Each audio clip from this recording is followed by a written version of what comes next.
Bonjour, nous allons une fois encore appliquer la LCA à un article de la presse généraliste. Nous allons nous pencher sur le camping qui, selon l'auteur de l'article, tente de plus en plus de Français, courbe à l'appui. Mais pensez-vous vraiment que la figure présentée ici soutient cette affirmation?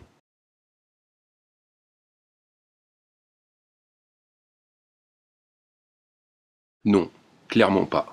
Vous voyez que depuis 2007, c'est-à-dire sur les 7 dernières années, l'augmentation de la fréquentation des campings est quasiment linéaire.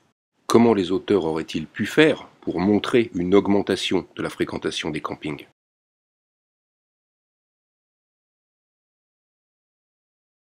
Ils auraient pu regarder la courbe avant 2007, afin de la comparer à la courbe après 2007.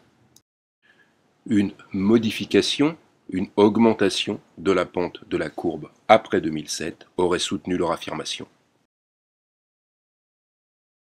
Ils auraient aussi pu comparer les deux périodes, avant et après.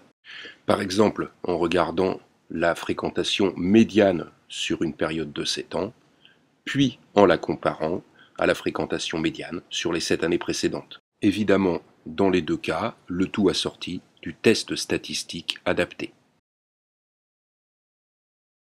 En admettant qu'il y ait bien une augmentation de la fréquentation des campings, ce qui n'est pas prouvé, loin s'en faut, d'après les données dont nous disposons, quel est le principal biais d'interprétation? Le principal biais, et qui rend caduque tout l'article et tout l'argumentaire de l'article, est que rien ne montre que cette augmentation de fréquentation des campings, quand bien même elle existerait, soit spécifique du camping.